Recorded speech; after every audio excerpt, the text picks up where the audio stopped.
देखिए, साबिक वज़ीर दाखिला शेख रशीद अहमद की दरख्वास्त जमानत पर आज समाअत हुई। डिस्ट्रिक्ट एंड सेशन कोर्ट जो है उमर शबीर ने इस पर समाअत की। तफसीली दलाइल दिए गए। इमरान खान शेख रशीद की जानिब से वकला ने दलाइल देते हुए कहा कि शेख रशीद पर सिर्फ इल्जामात लगाए गए, उन पर पुलिस ने जो है एक जानकारी की मुजाहरा करते हुए कार्रवाई की। उनके खिलाफ कोई भी ऐसा सबूत नहीं है जिससे मुल्क को कौम को कोई नुकसान पहुंचाए।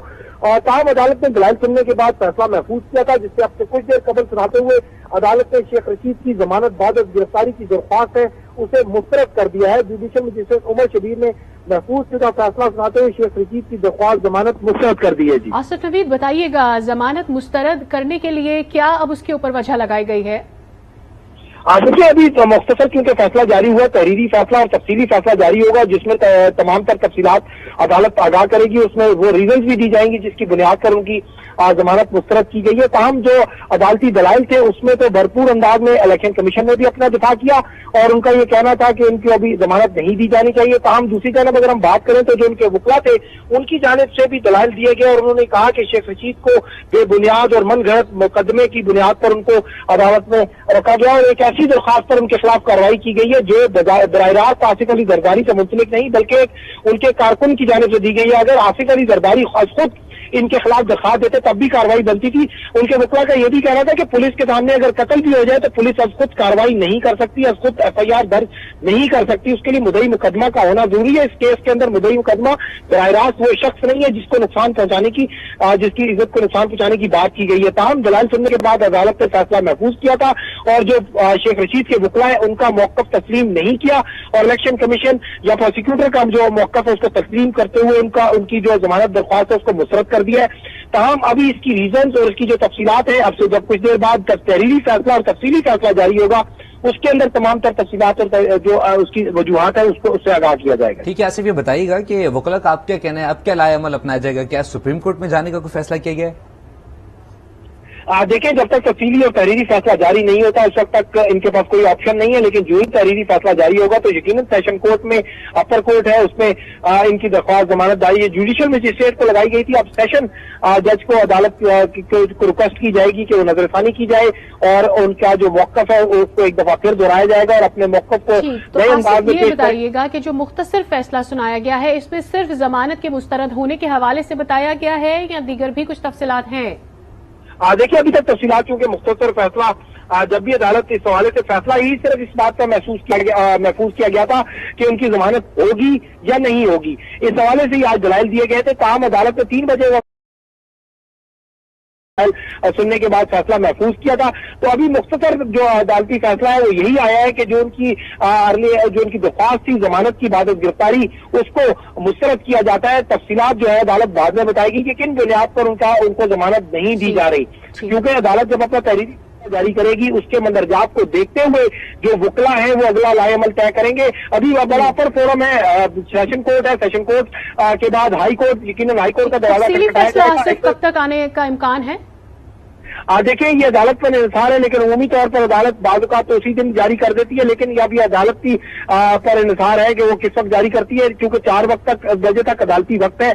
उसके बाद चूंकि अदालत का जो वक्त है वो खत्म हो जाएगा, तो अगर 4 बजे से पहले, क्योंकि हमने पूछने की कोशिश की तो उन्होंने नहीं बताया जज साहब ने कि किस वक्त जारी किया जाएगा, लेकिन कभी इम्कान यही है कि अगर आज नहीं आता तो यकीनन कल तक इनको जारी करना पड़ेगा। जब फैसला आएगा उसके मंदरजात को देखते हुए अगले लाएअमल का जो है वो फैसला किया जाएगा कि आगे किस फोरम पर जाना है और किन वजूहात की बिना पर उनकी अगर बेल रिजेक्ट हुई है तो उसके दिफा में अब उनके जो वकला है वो क्या लाएअमल तय करते हैं या क्या दलाइल देते हैं। तो लिहाजा ये अब तमाम तर दारोमदार वेट किया जा रहा है मुकम्मल फैसले का। ये बताइएगा कि अब शेख रशीद को कहाँ मुंतकिल किया गया है?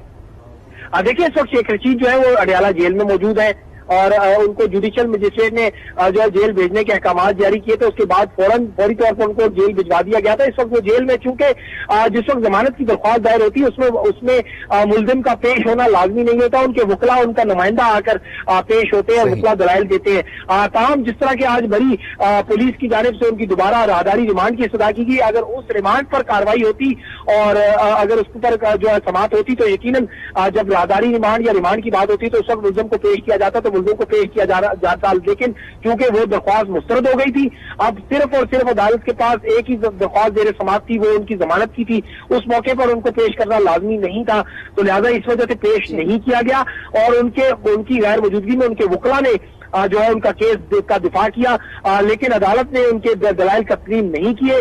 जो प्रोसिक्यूटर की जानिब से या इलेक्शन कमीशन की जानिब से दलाइल दिए गए उनको तस्लीम करते हुए जो है उनकी जमानत मुस्तरद कर दी है। जी ठीक है। आसिफ नवी, जब शेख रशीद के वकला की जानिब से बार बार ये केस पुटअप किया गया तो दलाइल में ये भी कहा गया बार बार कि उनकी तबीयत नासाज है और उनको तमाम तर मेडिकल जो है सहूलियात नहीं फराहम की जा रही हैं, तो क्या इसके ऊपर भी कोई आज बात की गई है? कोई फैसला जो सुनाया गया है इस पर भी कुछ बताया गया है? क्या मजीद मेडिकल चेकअप भी हो सकता है उनका? क्या देखिए, अदालत से जिस वक्त भी उनका जुडिशियल रिमांड हुआ या जब भी अदालत में पेश किया जाता है किसी मुल्जिम को, खासतौर पर इस तरह हाई प्रोफाइल तो उनका लाजमी मेडिकल चेकअप होता है।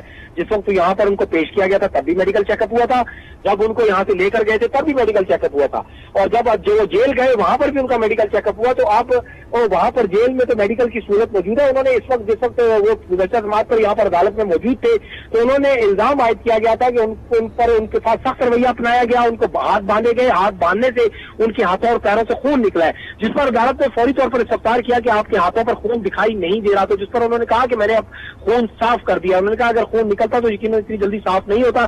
तो अदालत ने उनका वो मौक़िफ़ के उनके साथ तशद्दुद हुआ उसको तस्लीम नहीं किया था।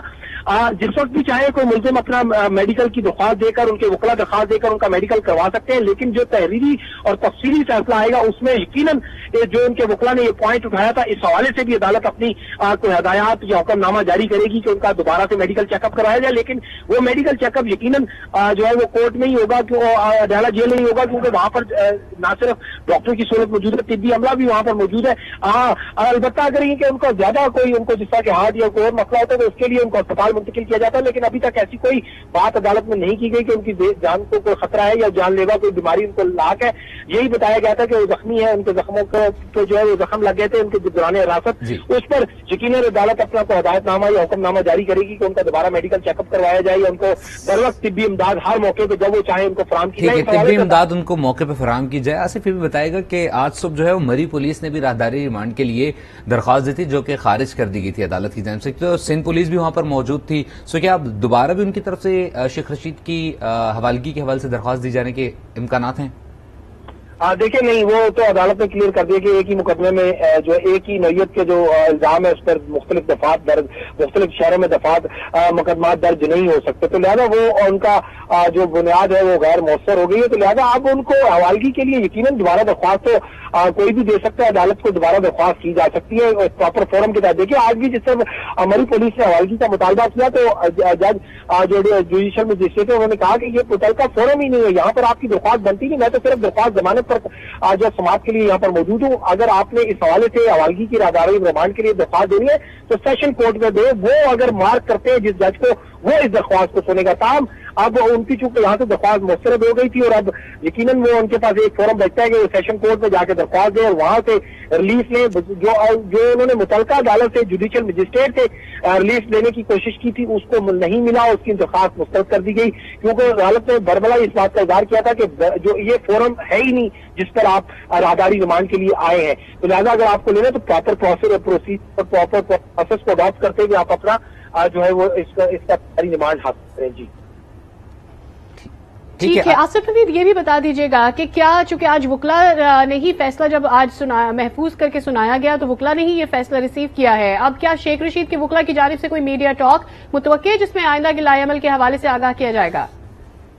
देखिए, यकीनन इसमें लाएअमल के बारे में आगाह किया जाएगा और दूसरी ये अभी चूंकि अभी तहरीरी फैसला नहीं आया, ये मुख्तसर फैसला था जो सुनाया गया, तो जिस पर तहरीरी फैसला जब जारी होगा तो उसके मंदरजात को देखते हुए फैसला करेंगे कि अब उन्होंने अपने दिफा में किस पॉइंट को उठाना है। क्योंकि अभी तक चूंकि अभी मुख्तसर फैसले में तो अदालत सिर्फ आगाह करती है कि जमानत हुई मंजूर या नहीं, वो सिर्फ इतना ही बताया गया कि जमानत सिर्फ हमारे साथ ही रहेगा, आपसे मजीद भी अपडेट लेंगे एक और खबर से मुतालिक भी। और अभी आपको बताते चलें कि इमरान खान नाअहली केस